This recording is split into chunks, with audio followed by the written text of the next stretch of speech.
Hi students, welcome back to Organizational Behavior.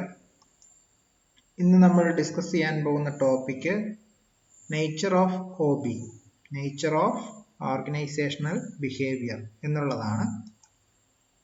OBയുടെ നേച്ചറിനെ കുറിച്ച് പഠിക്കുകയാണെങ്കിൽ ഒരുപാട് പോയിന്റ്സ് ഉണ്ട്, വളരെയധികം പോയിന്റ്സ് ഉണ്ട്. അതിൽ പ്രധാനപ്പെട്ട കുറെ പോയിന്റ്സ് ആണ് നമ്മളിപ്പോൾ ഡിസ്കസ് ചെയ്യാൻ പോകുന്നത്. First one, it focus on behaviour of individuals.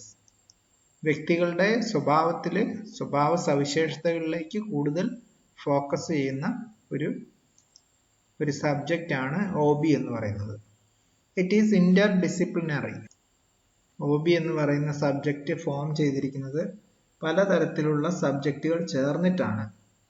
അതായത് ഉദാഹരണത്തിന് psychology, sociology, anthropology, political science, economics എന്നിങ്ങനെ ഒരുപാട് സബ്ജക്റ്റുകൾ ചേർന്നിട്ടാണ് OB ഉണ്ടായിരിക്കുന്നത്, അല്ലെ OB ഫോം ചെയ്തിരിക്കുന്നത്. സോ അതുകൊണ്ടാണ് ഇന്റർ ഡിസിപ്ലിനറി എന്ന് പറയുന്നത്. It is an applied science. OB എന്ന് പറയുന്നത് ഒരു അപ്ലൈഡ് സയൻസ് ആണ് എന്നുള്ളതാണ് മൂന്നാമത്തെ പോയിന്റ്. നാലാമത്തേത്, it is art as well. അപ്പം ഇത് സയൻസ് മാത്രമല്ല, ആർട്സും കൂടിയാണ്. അപ്പം OB is both applied science and art or arts. It adopts a humanistic approach. OBയുടെ പ്രത്യേകത, OB അഡോപ്റ്റ് ചെയ്തിരിക്കുന്നത് മാനവികതയാണ്, അല്ലെ മാനവികതയുടെ വശങ്ങളാണ്. സോ ഇതാണ് അഞ്ചാമത്തത്. It ultimate aim is to attain the organizational objective. So it's ultimate aim എന്ന് പറയുന്നത്, OBയുടെ അൾട്ടിമേറ്റ് എയിം അല്ലെങ്കിൽ എയിം അല്ലെങ്കിൽ ഒബ്ജക്റ്റീവ് എന്ന് പറയുന്നത് ഓർഗനൈസേഷണൽ ഒബ്ജക്റ്റീവ് അച്ചീവ് ചെയ്യുക എന്നുള്ളതാണ്. And OB is interdisciplinary in nature. നമ്മൾ പറഞ്ഞു ഒരുപാട് സബ്ജക്ട്സ് പലതിൽ നിന്നും ഫോം ചെയ്തതാണ്, അതുകൊണ്ടാണ് ഇന്റർ ഡിസിപ്ലിനറി എന്ന് പറയുന്നത്. It has been built on A firm foundation of research knowledge and conceptual frameworks. OB form ചെയ്തിരിക്കുന്നത് ഒരുപാട് റിസർച്ച് നോളജിൽ നിന്നാണ്. അതുപോലെ തന്നെ ഒരുപാട് കൺസെപ്റ്റുകളുണ്ട്. കൺസെപ്റ്റുകളുടെ കുറെ ഫ്രെയിംവർക്സ് ആണ്, ഒരു ചട്ടക്കൂടാണ് ഈ ഒരു OB എന്ന് പറയുന്നത്. It's theory and research has found acceptance among practising managers. ഇപ്പൊ മാനേജേഴ്സിന്റെ ഇടയിൽ ഈ OBയുടെ റിസർച്ചിന്റെയും അതുപോലെ തന്നെ ആക്സെപ്റ്റൻസ് വളരെയധികം അംഗീകാരം ലഭിച്ചിട്ടുണ്ട്. OBയുടെ തിയറിയും അതുപോലെ തന്നെ റിസർച്ചുകളും മാനേജേഴ്സ് പ്രാക്ടീസ് ചെയ്യുമ്പോൾ അത് വളരെയധികം ഗുണപ്രദമായിട്ടുണ്ട്, അല്ലെങ്കിൽ അവരെ ആക്സെപ്റ്റ് ചെയ്തിട്ടുണ്ട് എന്നുള്ളതാണ് മറ്റൊരു OBയുടെ പ്രധാന നേച്ചർ ആയിട്ട് നമുക്ക് പറയാനുള്ളത്. Then let us see nature and scope of OB. Nature and scope of organizational behavior. ഇപ്പം OB എന്ന് പറയുന്ന സബ്ജക്റ്റ് ഫോം ചെയ്തത് early 2000-ലാണ് എന്ന് നമ്മൾ പഠിച്ചു. 2000 ആരംഭത്തിലോടുകൂടിയാണ്. അപ്പം OB ഫോം ചെയ്തിരിക്കുന്നത് ഏർലി ക്ലാസിക്കൽ മാനേജ്മെന്റ് തിയറീസിൽ നിന്നാണ് ഓർഗനൈസേഷണൽ ബിഹേവിയർ എന്നുള്ള ഈ ഒരു സബ്ജക്റ്റ് ഫോം ചെയ്തിരിക്കുന്നത്. അത് US സിവിൽ വാറിനായിരുന്നു ഇതിന്റെ ആരംഭം. അമേരിക്കയിൽ US സിവിൽ വാറിന് ശേഷമാണ് ഈ ഒരു പേപ്പർ പുതിയതായിട്ട് ഫോം ചെയ്തത്. അപ്പോൾ 20-ാം നൂറ്റാണ്ടൊക്കെ ആയപ്പോഴത്തേക്കും അതിന്റെ ഈ ഒരു പേപ്പറിന്റെ ഡെവലപ്പിംഗ് സ്റ്റേജിലേക്ക് വന്നു. അതുപോലെ തന്നെ ഈ OB എന്നുള്ള സബ്ജക്റ്റ് ഇപ്പോഴും അതിന്റെ ഒരു സ്റ്റേജസ് മാറിക്കൊണ്ടിരിക്കുകയാണ്. ടൈം ചേഞ്ച് ചെയ്യുന്നതിനനുസരിച്ച് സബ്ജക്റ്റിൽ പുതിയ റിസർച്ച് നടക്കുന്നു, പുതിയ കാര്യങ്ങൾ ആഡ് ചെയ്യപ്പെടുന്നു. അതുകൊണ്ട് it is ever changing. OB is ever changing.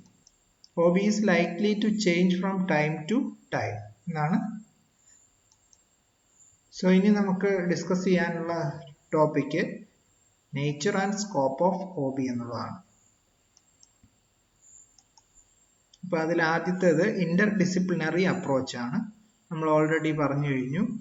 OBക്ക് കിട്ടിയിരിക്കുന്ന വിവരങ്ങൾ അല്ലെ knowledge various relevant disciplines from such as psychology, sociology, anthropology, political science, അതുപോലെ എക്കണോമിക്സ്, ഇങ്ങനെയുള്ള പേപ്പറിൽ നിന്ന് ആണ് OBക്ക് കിട്ടിയിട്ടുള്ള നോളജ്, അറിവുകൾ. സോ ഇതെല്ലാം കൂടെ ഇന്റഗ്രേറ്റ് ചെയ്തിട്ടാണ് OB എന്നുള്ള ഈ ഒരു സബ്ജക്റ്റ് ഫോം ചെയ്തത്. Second point is action oriented. അപ്പം OB involves rational thinking and not an emotional feeling.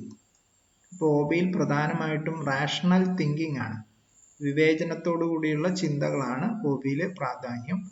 അപ്പോൾ അതുപോലെ തന്നെ OBയുടെ ഒബ്ജക്റ്റീവ് എന്ന് പറയുന്നത് explain and predict human behaviour in organization. Human ബിഹേവിയറിനെ പ്രഡിക്റ്റ് ചെയ്യുക, അതുപോലെ എക്സ്പ്ലെയിൻ ചെയ്യുക എന്നുള്ളതാണ്. അപ്പോൾ അതുകൊണ്ട് തന്നെ OB എന്ന് പറയുന്നത് ഒരു ആക്ഷൻ ഓറിയന്റഡ് ആയിട്ടുള്ള ഒരു സബ്ജക്റ്റ് ആണ്. അതുപോലെ തന്നെ ഹ്യൂമൻ വാല്യൂവിനെയും ടെക്നിക്കൽ വാല്യൂവിനെയും ബാലൻസ് ചെയ്യുന്ന ഒന്നായിട്ടാണ് OB ആക്ട് ചെയ്യുന്നത്. അപ്പോൾ OBയിൽ കൂടുതലായിട്ടും പ്രൊഡക്ടിവിറ്റി കൂട്ടുക എന്നുള്ളതാണ് ഉദ്ദേശിക്കുന്നത്. പക്ഷെ അത് പ്രൊഡക്ടിവിറ്റി കൂട്ടുന്നത് മെയിൻറ്റെയിനിങ് എംപ്ലോയീസ് ഡിഗ്നിറ്റി, എംപ്ലോയീസിന്റെ ഡിഗ്നിറ്റി നിലനിർത്തിക്കൊണ്ട് തന്നെ എംപ്ലോയീസിന് കൊടുക്കേണ്ട റെസ്പെക്റ്റും മറ്റും കൊടുത്തുകൊണ്ട്, അതുപോലെ ആ എംപ്ലോയീസിന് വളരാനുള്ള ഒരു സാഹചര്യം ഒരുക്കിക്കൊണ്ട്, അതുപോലെ എംപ്ലോയീസിന് ജോബ് സാറ്റിസ്ഫാക്ഷൻ ഒക്കെ ഉണ്ടായിക്കൊണ്ട് ആണ്, അതിൽ മുൻതൂക്കം കൊടുത്തുകൊണ്ടാണ് OB നല്ല പ്രൊഡക്ടിവിറ്റി ഉള്ള ഒരു ഓർഗനൈസേഷനായിട്ട് മുമ്പോട്ട് കൊണ്ടുപോകാൻ ആഗ്രഹിക്കുന്നത്. സോ അതുകൊണ്ട് തന്നെ OB ഹ്യൂമൻ വാല്യൂസിനെയും ടെക്നിക്കൽ വാല്യൂസിനെയും ബാലൻസ് ചെയ്യുന്നു. അതുപോലെ തന്നെ നമ്മൾ പറഞ്ഞു OB എന്ന് പറയുന്നത് ബോത്ത് സയൻസ് ആൻഡ് ആർട്ട്, സയൻസുമാണ് ഒരു ആർട്ടുമാണ്. അപ്പം the knowledge about human behavior in organization indicates it as a science. അപ്പം ഓർഗനൈസേഷനിലുള്ള ഹ്യൂമൻ ബിഹേവിയറിനെ ഇൻഡിക്കേറ്റ് ചെയ്യുന്നത് കൊണ്ട് ഇത് സയൻസ് ആയിട്ട് കരുതുന്നു. എന്നാൽ ഈ സ്കില്ല്, അതായത് ഈ നോളജിനെ, ഈ കിട്ടിയ വിവരത്തിനെ അപ്ലൈ ചെയ്യാനുള്ള ഒരു സ്കില്ല് ആവശ്യമായിട്ടുണ്ട്. അപ്പൊ അതുകൊണ്ട് തന്നെ ഈ സ്കില്ല് മാനേജറിയൽ സ്റ്റൈലിനെ യോജിച്ച വിധം തിരഞ്ഞെടുത്തുകൊണ്ട് ഒരു മാനേജർക്ക് ഓർഗനൈസേഷനിൽ നല്ല പ്രൊഡക്ടിവിറ്റി ഉണ്ടാക്കാൻ OB ആവശ്യമാണ്. അപ്പൊ അതുകൊണ്ട് തന്നെ ഈ ഒരു സ്കില്ല് ഉപയോഗിക്കപ്പെടുന്നു, അല്ലെങ്കിൽ അതിനെ അപ്ലൈ ചെയ്യുന്നത് കൊണ്ട് തന്നെ OBയെ നമ്മൾ ആർട്ട് എന്നും വിളിക്കാറുണ്ട്. അതുകൊണ്ട് OB is both science and art. അതുപോലെ OBയിൽ ബിഹേവിയറിനെ അഫക്റ്റ് ചെയ്യുന്ന ഫോഴ്സുകൾ എന്തൊക്കെയാണ് എന്നുള്ളതിനെ കുറിച്ച് മനസ്സിലാക്കുന്നു. അപ്പൊ അതുകൊണ്ട് തന്നെ ഈ ഫോഴ്സുകളുടെ അത് എങ്ങനെയാണ് അത് അഫക്റ്റ് ചെയ്യുന്നത് എന്നുള്ളത് നമുക്ക് പ്രെഡിക്റ്റ് ചെയ്യാൻ പറ്റും, ഗൈഡ് ചെയ്യാൻ പറ്റും. എന്തിനു വേണ്ടിയിട്ട്? Effective functioning of the organisation. അപ്പൊ ഈ പഠിച്ച OBയിൽ പഠിക്കുന്ന അല്ലെങ്കിൽ OBയിൽ നിന്ന് കിട്ടുന്ന നോളജ് പ്രാക്ടിക്കലായിട്ട് നമുക്ക് അപ്ലൈ ചെയ്യാൻ പറ്റുന്നത് കൊണ്ട് ഇതിനെ നമ്മൾ OB is an applied science എന്നാണ് വിളിക്കുന്നത്. നെക്സ്റ്റ് സിക്സ്ത് പോയിന്റ് ആണ് ഇൻഎക്സാക്ട് സയൻസ്. അപ്പൊ നേരത്തെ പറഞ്ഞ OB ഒരു സയൻസ് ആണെന്ന് പറഞ്ഞു, പക്ഷെ ഇവിടെ നമ്മൾ പറയുന്നത് ഇൻഎക്സാക്ട് എന്നാൽ അത്ര തന്നെ സയൻസ് അല്ല എന്നുള്ളതാണ് പറയുന്നത്. എന്താണ് കാര്യം? അതായത് OB എന്ന് പറയുന്നത് ന്യൂ ഫീൽഡ് ഓഫ് എൻക്വയറി ആണ്, പുതിയൊരു ഫീൽഡാണ്, അത് പുതിയൊരു മേഖലയാണ്, പുതിയൊരു അന്വേഷണ മേഖലയാണ്. അപ്പൊ അതുകൊണ്ട് തന്നെ അതൊരു ഇൻഎക്സാക്ട് ആണ്, ആരംഭഘട്ടത്തിലാണ്. അതുപോലെ തന്നെ ഓർഗനൈസേഷണൽ പ്രോബ്ലം, എല്ലാ പ്രോബ്ലത്തിനും ഒരു ആൻസർ കണ്ടുപിടിക്കാൻ വേണ്ടിയിട്ട്, ഒരു സ്പെസിഫിക് ആൻസർ കൊടുക്കുവാൻ വേണ്ടിയിട്ട് OBക്ക് കഴിഞ്ഞിട്ടില്ല. അപ്പൊ അതുകൊണ്ട് തന്നെ അതിനെ ഒരു ഇൻഎക്സാക്ട് സയൻസ് എന്നാണ് പറയുന്നത്. അതായത് എക്സാക്റ്റ് ആയിട്ടുള്ള റിസൾട്ട് കിട്ടാത്തതുകൊണ്ട്, നമ്മൾ എക്സ്പെക്ട് ചെയ്യുന്ന റിസൾട്ട് എക്സാക്റ്റ് ആയിട്ട് കിട്ടാത്തതുകൊണ്ടാണ് നമ്മൾ ഇതിനെ ഇൻഎക്സാക്ട് സയൻസ് എന്ന് വിളിക്കുന്നത്. Seventh point is behavioural approach to management. അതായത് ഓർഗനൈസേഷൻ ബിഹേവിയർ എന്ന് പറയുന്നത് മാനേജ്മെന്റിന്റെ ഒരു ഭാഗമാണ്. അല്ലെങ്കിൽ OB ഡയറക്റ്റ് ആയിട്ട് കണക്ട് ചെയ്യപ്പെട്ടിരിക്കുന്നത് ഹ്യൂമൻ സൈഡ് ഓഫ് മാനേജ്മെന്റ്, മാനേജ്മെന്റിന്റെ ഹ്യൂമൻ സൈഡിലാണ്. അതുകൊണ്ട് തന്നെ OBയെ വിളിക്കുന്നത് ബിഹേവിയറൽ അപ്രോച്ച് ടു മാനേജ്മെന്റ് എന്നുള്ളതാണ്. So 8th one is contingency approach. Contingency approach എന്ന് പറഞ്ഞാൽ ഇവിടെ ഉദ്ദേശിക്കുന്നത് ഈ പറയുന്ന കാര്യങ്ങളൊക്കെ ആബ്സല്യൂട്ട്ലി കറക്റ്റ് ആയിട്ട് പ്രോപ്പർ ആയിട്ട് വരണമെന്നില്ല.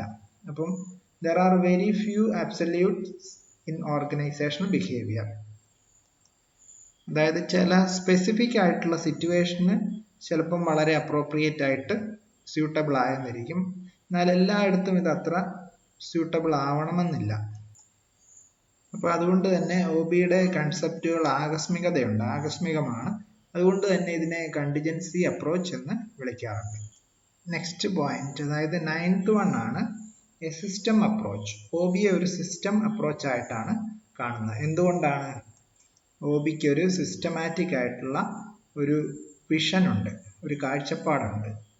എന്തിനു വേണ്ടിയിട്ടാണ്?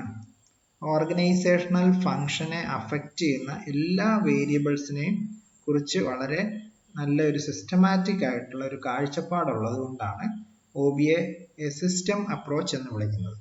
സിസ്റ്റം എന്ന് പറഞ്ഞാൽ നമുക്കറിയാം, system is made with different components. പല കമ്പോണൻസ് ചേർന്ന് ഫോം ചെയ്തിരിക്കുന്നതിനാണ് സിസ്റ്റം എന്ന് പറയുന്നത്. അപ്പോൾ ഡിഫറെന്റ് ആയിട്ടുള്ള ഓർഗനൈസേഷണൽ ഫങ്ഷനെ അഫക്റ്റ് ചെയ്യുന്ന ഡിഫറെന്റ് വേരിയബിൾസിനെ കുറിച്ച് OBക്ക് സിസ്റ്റമാറ്റിക് ആയിട്ടുള്ള ഒരു വിഷൻ ഉള്ളത് കൊണ്ട് ഇതിനെ എന്ത് വിളിക്കുന്നു? എ സിസ്റ്റം അപ്രോച്ച് എന്നാണ് OBയെ അറിയപ്പെടുന്നത്. അല്ലെങ്കിൽ OBയുടെ സ്കോപ്പ്, നേച്ചർ ആണ് എ സിസ്റ്റം അപ്രോച്ച് എന്ന് പറയുന്നത്. നെക്സ്റ്റ് 10th പോയിന്റ് ആണ് എക്സിസ്റ്റൻസ് അറ്റ് മൾട്ടിപ്പിൾ ലെവൽ. അതായത് OBയുടെ ആപ്ലിക്കേഷൻ മൾട്ടിപ്പിൾ ലെവലിലാണ്. നമ്മൾ പഠിച്ചു ആദ്യം തന്നെ ഇൻഡിവിജ്വൽ ലെവൽ എന്നുള്ളത്, ദെൻ സെക്കൻഡ് ഗ്രൂപ്പ് ലെവൽ ഉണ്ട്, ദെൻ ഓർഗനൈസേഷണൽ ലെവൽ ഉണ്ട്. സോ ഈ ഓരോ ലെവലിലുള്ള ബിഹേവിയറിനെ കുറിച്ചാണ് OB ഡീൽ ചെയ്യുന്നത്. അതുകൊണ്ട് തന്നെ ഇതൊരു മൾട്ടി ലെയർ ആണ്, അല്ലെ മൾട്ടിപ്പിൾ ലെവൽ എന്ന് നമ്മൾ OBയെ വിളിക്കാറുണ്ട്. അതായത് ഒരു ഇൻഡിവിജ്വൽ ബിഹേവിയർ ഒരു ഗ്രൂപ്പ് ബിഹേവിയറിനെ അഫക്റ്റ് ചെയ്യുന്നു, ഗ്രൂപ്പ് ബിഹേവിയർ ഓർഗനൈസേഷണൽ ബിഹേവിയറിനെ അഫക്റ്റ് ചെയ്യുന്നു. സോ ഇങ്ങനെ പല മൾട്ടി ലെവലിൽ ഇത് അഫക്റ്റ് ചെയ്യുന്നതാണ്. സോ അതുകൊണ്ട് തന്നെയാണ് നമ്മൾ ഇതിനെ existence at A multi levels എന്ന് പറയുന്നത്. സോ നെക്സ്റ്റ് 11th പോയിന്റ് ആണ് സയന്റിഫിക് മെത്തേഡ്. അതായത് OBയിലെ ചില ഇൻവെസ്റ്റിഗേഷൻസ് ഒക്കെ നടത്തുമ്പോൾ അതിന് ആൻസറിങ് ദ റിസർച്ച് ക്വസ്റ്റ്യൻ, ഇപ്പോൾ റിസർച്ച് ക്വസ്റ്റ്യൻസിനൊക്കെ ആൻസറിങ് ആയിട്ട് കിട്ടുന്നത് പലതരത്തിലുള്ള ലോജിക്കൽ തിയറീസ് ഉപയോഗിച്ചാണ്. അപ്പം OB ഫോളോ ചെയ്യുന്നത് ചില സയന്റിഫിക് മെത്തേഡുകളും അതുപോലെ തന്നെ ലോജിക്കൽ തിയറിയും ഒക്കെ ഉപയോഗിച്ച് ഇൻവെസ്റ്റിഗേഷൻ്റെ ആൻസറിൽ എത്തിച്ചേരും. ചില റിസർച്ച് ക്വസ്റ്റ്യൻസിൻ്റെ ആൻസർ കണ്ടുപിടിക്കാൻ വേണ്ടി ഉള്ള ഇൻവെസ്റ്റിഗേഷനിൽ ഈ മെത്തേഡുകളൊക്കെ ഉപയോഗിക്കുന്നതുകൊണ്ട് തന്നെ OBയെ നമ്മൾ സയന്റിഫിക് മെത്തേഡ് എന്ന് പറയാറുണ്ട്. OBയുടെ അടുത്ത ഫീച്ചറാണ് കൺസേൺ വിത്ത് എൻവയോൺമെന്റ്. ഇപ്പോൾ OB അതിൻ്റെ ചുറ്റുപാടുമായിട്ട്, ഒരു ഓർഗനൈസേഷൻ്റെ എൻവയോൺമെന്റും ചുറ്റുപാടുമായിട്ടുള്ള കോമ്പാക്റ്റബിലിറ്റി അല്ലെങ്കിൽ സ്യൂട്ടബിലിറ്റി ഒക്കെ, അല്ലെങ്കിൽ ഈ കോമ്പാക്റ്റബിലിറ്റി ആയിട്ടുള്ള ഇഷ്യൂസ് ഒക്കെ അത് ഹാൻഡിൽ ചെയ്യാറുണ്ട്. അതായത് ഉദാഹരണത്തിന് പേഴ്സൺ കൾച്ചർ ഫിറ്റ്, ഒരു വ്യക്തി ഒരു ഡിഫറെന്റ് കൾച്ചറിലേക്ക് വരുമ്പോൾ അതിലവിടെ ഫിറ്റ് ആവുന്നുണ്ടോ, അവിടെ യോജിക്കുന്നുണ്ടോ, അല്ലെങ്കിൽ ക്രോസ് കൾച്ചറൽ മാനേജ്മെന്റ്, പല കൾച്ചർ ഉള്ള ഒരു ഓർഗനൈസേഷൻ, വെസ്റ്റേൺ, ഈസ്റ്റേൺ, അല്ലെങ്കിൽ ഇന്ത്യൻ, ജാപ്പനീസ്, അല്ലെങ്കിൽ അമേരിക്കൻ, യൂറോപ്യൻ, ഇങ്ങനെ പല കൾച്ചറുകളൊക്കെ ഇവിടെ ഡീൽ ചെയ്യേണ്ടതായിട്ട് വരും. അപ്പൊ അതുകൊണ്ട് തന്നെ it is concern with environment. അതുപോലെ 13th പോയിന്റ് ആണ് നോർമേറ്റീവ് സയൻസ് എന്ന് പറയും. അതായത് OB ഒരു മാനദണ്ഡമുള്ള നോർമേറ്റീവ് സയൻസ് ആണ്, മാനദണ്ഡമുള്ള ഒരു സയൻസ് ആണ് എന്നാണ് പറയുന്നത്. ഇതിൽ പ്രധാനമായിട്ടും കോസസ് ആൻഡ് ഇഫക്റ്റ് ഓഫ് റിലേഷൻഷിപ്പിനെ കുറിച്ചൊക്കെ എക്സ്പ്ലെയിൻ ചെയ്യുന്നുണ്ട്. അപ്പൊ അതുകൊണ്ട് തന്നെ ഇത് ഒരു നോർമേറ്റീവ് സയൻസ് എന്നാണ് ഇതിനെ വിളിക്കുന്നത്. സോ ഇത്രയും 13 പോയിന്റ് ആണ് നമ്മൾ nature and scope of organisational behaviour എന്ന് പറയുന്നത്. സോ അടുത്ത ടോപ്പിക്കാണ് കീ എലമെന്റ്സ് ഓഫ് OBയുടെ പ്രധാനപ്പെട്ട എലമെന്റ്സ് ഏതൊക്കെയാണ് എന്നുള്ളതാണ്. അതിൽ നമ്മൾ 5 എലമെന്റ്സിനെയാണ് എക്സ്പ്ലെയിൻ ചെയ്യുക. ഒന്നിവിടെ പീപ്പിൾ എന്ന് പറയുമ്പോൾ ഇൻഡിവിജ്വൽ ആവാം, ഗ്രൂപ്പ് ആവാം. സോ ഇത്തരത്തിലുള്ള people. And second one structure, organisational structure. Then third one technology, fourth one environment. ഇത്രയും കാര്യങ്ങളാണ് കീ എലമെന്റ്സ് എന്ന് നമ്മൾ വിളിക്കുന്നത്. അല്ലെങ്കിൽ ഇതിനെ തന്നെ മറ്റൊരു രീതിയിൽ അറിയപ്പെടും ഫീച്ചേഴ്സ് ഓഫ് ഓർഗനൈസേഷണൽ ബിഹേവിയർ എന്ന് പറയുന്നത്. ഇവിടെ നമ്മൾ പറഞ്ഞു പീപ്പിൾ എന്ന് പറയുമ്പോൾ ഇൻഡിവിജ്വൽ. ഇവിടെ ഇൻഡിവിജ്വൽ എന്ന് പറയുമ്പോൾ ഇൻഡിവിജ്വൽ എംപ്ലോയീസ് ആണ്. അവരാണ് ശരിക്കും ഈ ഒരു ഓർഗനൈസേഷന്റെ ഫോക്കൽ പോയിന്റ് എന്ന് പറയുന്നത്. ഇപ്പോൾ ഈ ഓർഗനൈസേഷനിലെ പ്രധാന ഭാഗം എന്ന് പറയുന്നത് അതിൻ്റെ അംഗങ്ങളാണ്, അല്ലെ മെമ്പേഴ്സ് ആണ്. സോ അതുകൊണ്ട് തന്നെ ഈ ഒരു മെമ്പേഴ്സിൻ്റെ അല്ലെങ്കിൽ ഇൻഡിവിജ്വൽ അല്ലെങ്കിൽ ഗ്രൂപ്പിൻ്റെ ഗോൾസ് സാറ്റിസ്ഫൈ ചെയ്യാൻ വേണ്ടിയിട്ടാണ് അവർ വർക്ക് ചെയ്യുന്നത്. അപ്പോൾ അതുപോലെ അവരുടെ പേഴ്സണൽ ഗോൾസും ഓർഗനൈസേഷണൽ ഗോളും അച്ചീവ് ചെയ്തുകൊണ്ട് നല്ല ഒരു ഓർഗനൈസേഷണൽ പ്രൊഡക്ടിവിറ്റി കൂട്ടുക എന്നുള്ളതാണ് പ്രധാനമായിട്ടുള്ള ഉദ്ദേശം. അപ്പോൾ അതുകൊണ്ട് തന്നെ ഈ ഓർഗനൈസേഷൻ്റെ ഇഫക്റ്റീവ്നെസ്സും എഫിഷ്യൻസിയും കൂട്ടേണ്ടതായിട്ടുണ്ട്. അതിനുവേണ്ടി മാനേജേഴ്സൊക്കെ എംപ്ലോയീസിനെ എന്ത് ചെയ്യുന്നു, അവരെ മോട്ടിവേറ്റ് ചെയ്യുന്നു, അല്ലെങ്കിൽ അവരുടെ ഈ ഒരു സ്വഭാവത്തിനെ, ഇൻഡിവിജ്വൽ ബിഹേവിയറിനെ മോഡിഫൈ ചെയ്യുന്നു. ട്രെയിനിങ്ങിലൂടെയും അതുപോലെ തന്നെ മോട്ടിവേഷനിലൂടെയൊക്കെ അവരെ മോട്ടിവേറ്റ് ചെയ്ത് ഈ നല്ല ഒരു ഗോൾസ്, ഓർഗനൈസേഷണൽ ഒബ്ജക്റ്റീവ്സും ഗോൾസും ഒക്കെ അച്ചീവ് ചെയ്യാൻ വേണ്ടിയിട്ട് സഹായിക്കുന്നു. ഇപ്പോൾ കീ എലമെന്റ് എന്ന് പറയുമ്പോൾ അതിൽ പ്രധാനപ്പെട്ട ഒരു ഫാക്ടറാണ് ഇൻഡിവിജ്വൽ അല്ലെ പീപ്പിൾ, ഇൻഡിവിജ്വൽ ഓർ ഗ്രൂപ്പ്സ്. അപ്പോൾ ഗ്രൂപ്പ്സിനെ കുറിച്ച് പറയുമ്പോൾ ഒരു ഓർഗനൈസേഷനിലെ ഇൻഡിവിജ്വൽ ബിഹേവിയറും ഗ്രൂപ്പ് ബിഹേവിയറും ഒക്കെ വളരെ പ്രധാനപ്പെട്ട ഒരു കാര്യമാണ്. ചിലപ്പോൾ ഒരു വ്യക്തി ചെയ്യുന്ന ഒരു കാര്യം, ഇൻഡിവിജ്വലായിട്ട് ചെയ്യുന്ന ഒരു കാര്യം ഗ്രൂപ്പിൽ ചെയ്യുമ്പോൾ അത് വളരെ ഈസി ആയിട്ട് പ്രൊഡക്റ്റീവായിട്ട് നമുക്ക് കൂടുതൽ പ്രൊഡക്ടിവിറ്റി അവിടെ കിട്ടുന്നു. അതിനെയാണ് നമ്മൾ സിനർജി എന്ന് പറയുന്നത്. അപ്പോൾ സെപ്പറേറ്റ് ആയിട്ട് ഒരു ഇൻഡിവിജ്വൽ സ്വന്തമായിട്ട് ചെയ്യുന്നതും ആ ഇൻഡിവിജ്വൽ ഒരു ഗ്രൂപ്പിൽ വന്ന് ചെയ്യുമ്പോഴും കിട്ടുന്ന പ്രൊഡക്ടിവിറ്റി ഗ്രൂപ്പിൽ നന്നായിട്ട് പെർഫോം ചെയ്യാൻ കഴിയുന്നു, അല്ലെ ഗ്രൂപ്പിൽ നിന്നും പ്രൊഡക്ടിവിറ്റി കൂടുതൽ കിട്ടുന്നു. സോ ഇങ്ങനെയുള്ള ടേമിനെയാണ് നമ്മൾ സിനർജി എന്ന് പറയുന്നത്. ഇതൊക്കെ ഓർഗനൈസേഷൻ ബിഹേവിയറിൽ വളരെ പ്രധാനപ്പെട്ട എലമെന്റ്സ് ആണ്. സോ പ്രധാന എലമെന്റ്സ് നമ്മൾ people, structure, then technology and environment. ഇപ്പോൾ ഓർഗനൈസേഷനിൽ അവരുടെ എംപ്ലോയീസിന്റെ സ്ട്രക്ചറൽ റിലേഷൻ എന്ന് പറയുന്നത്, ഈ സ്ട്രക്ചറൽ റിലേഷൻ എന്ന് പറയുന്നതിന്റെ ബേസിക് എന്ന് പറയുന്നത് ഫോർമലൈസ്ഡ് ആയിട്ടുള്ള പോളിസികൾ, ഒരു ഓർഗനൈസേഷന്റെ പോളിസികൾ, പ്രൊസീജിയേഴ്സ്, ഓർഗനൈസേഷൻ കൾച്ചർ, അതുപോലെ തന്നെ ഹൈറാർക്കിയൽ അതോറിറ്റി, റെസ്പോൺസിബിലിറ്റി, ഇതൊക്കെയാണ് നമ്മൾ ഓർഗനൈസേഷണൽ സ്ട്രക്ചറിൽ റെപ്രസെന്റ് ചെയ്യുന്നത്. അപ്പോൾ അതുകൊണ്ട് തന്നെ സ്ട്രക്ചർ എന്ന് പറയുന്നത് ഓർഗനൈസേഷൻ ബിഹേവിയറിന്റെ ഒരു പ്രധാന എലമെന്റ് ആണ്. So next one is technology, സാങ്കേതിക വിദ്യകൾ. അതായത് ഈ നല്ലൊരു ബെറ്റർ വർക്കിന് വേണ്ടിയിട്ടാണ് നമ്മൾ ടെക്നോളജി ഉപയോഗിക്കുന്നത്. ഇപ്പൊ ടെക്നോളജി ഉപയോഗിക്കാൻ വേണ്ടി നമുക്ക് സ്പെഷ്യൽ സ്കിൽസ് അല്ലെ ടെക്നിക്കൽ സ്കിൽസ് ഒക്കെ വേണം. അതുപോലെ തന്നെ സ്പെഷ്യലൈസ്ഡ് ആയിട്ടുള്ള നോളജ് വേണം. അപ്പൊ ഇതൊക്കെ ഇങ്ങനെയുള്ള സ്കില്ലൊക്കെ നേടുമ്പോൾ ആ ഒരു ഓർഗനൈസേഷനിലുള്ള എംപ്ലോയീസിന് ഒരു ജോബ് സാറ്റിസ്ഫാക്ഷൻ കിട്ടും, നല്ല വർക്ക് സാറ്റിസ്ഫാക്ഷൻ കിട്ടുന്നു എന്നുള്ളതാണ് ഇതിന്റെ പ്രത്യേകത. അപ്പൊ ടെക്നോളജി ഇംപ്രൂവ് ചെയ്യുന്നതോടുകൂടി പ്രൊഡക്ടിവിറ്റി ഇൻക്രീസ് ചെയ്യുന്നു, അതിലെ വർക്കേഴ്സിന് അല്ലെ എംപ്ലോയീസിന് കൂടുതൽ സാറ്റിസ്ഫാക്ഷൻ കിട്ടുന്നു എന്നുള്ളതൊക്കെ ടെക്നോളജിയുടെ പ്രത്യേകതയാണ്. And the fifth one is environment. ഇപ്പൊ നമുക്ക് ഓർഗനൈസേഷണൽ എൻവയോൺമെന്റിനെ വളരെ ഇൻഫ്ലുവൻസ് ചെയ്യാൻ കഴിയും. പീപ്പിളിന്റെ ബിഹേവിയർ, പ്രത്യേകിച്ച് എംപ്ലോയീസിന്റെ ബിഹേവിയർ, വർക്ക് ചെയ്യുമ്പോൾ അവരുടെ ബിഹേവിയറിനെ വളരെയധികം ഇൻഫ്ലുവൻസ് ചെയ്യാൻ ഒരു ഓർഗനൈസേഷന്റെ എൻവയോൺമെന്റിന് കഴിയും, അല്ലെങ്കിൽ ഒരു രാജ്യത്തിന്റെ എൻവയോൺമെന്റിന് കഴിയും, അല്ലെങ്കിൽ ഒരു പ്രദേശത്തിന്റെ, ഒരു സ്റ്റേറ്റിന്റെ. എക്സാമ്പിൾസ് ലൈക്ക് ഗവൺമെന്റ് പോളിസി, അതുപോലെ social systems, religious beliefs, family and economic conditions, national philosophies, employees philosophy, employees psychology and other factors. ഇങ്ങനെയുള്ള കാര്യങ്ങൾക്കൊക്കെ ഒരു ഇൻഫ്ലുവൻസ് ഉണ്ട്. എന്തിനാണ്? ഒരു എംപ്ലോയിയുടെ വർക്ക് ചെയ്യുമ്പോൾ, ജോലി ചെയ്യുമ്പോഴുള്ള സ്വഭാവത്തിൽ ഇൻഫ്ലുവൻസ് ചെയ്യുന്ന പ്രധാന കാര്യങ്ങളാണ് ഇത്തരത്തിലുള്ള പോളിസികളൊക്കെ. പക്ഷേ ഈ പോളിസികൾ ഓർഗനൈസേഷന്റെ ഉള്ളിലുള്ളതാവാം, അല്ലെ ഓർഗനൈസേഷന്റെ ഔട്ട്സൈഡ്, പുറമേയുള്ള പോളിസികളാവാം. എന്തൊക്കെയാണെങ്കിലും ഇത്തരം പോളിസികൾക്കൊക്കെ ഒരു ഓർഗനൈസേഷനിൽ വർക്ക് ചെയ്യുന്ന വ്യക്തിയുടെ ബിഹേവിയറിൽ വലിയൊരു ഇൻഫ്ലുവൻസ് ചെലുത്താൻ കഴിയും എന്നുള്ളതാണ് അതിന്റെ പ്രത്യേകത. അപ്പം ഇത് ഒരു OBയുടെ പ്രധാന എലമെന്റിൽ ഒന്നാണ് എൻവയോൺമെന്റ് എന്ന് പറയുന്നത്. സോ ഇത്രയൊക്കെയാണ് നമ്മൾ പ്രധാനമായിട്ടും എലമെന്റ്സ് ഓഫ് ഓർഗനൈസേഷണൽ ബിഹേവിയർ എന്ന് പറയുന്നത്. Okay, thank you.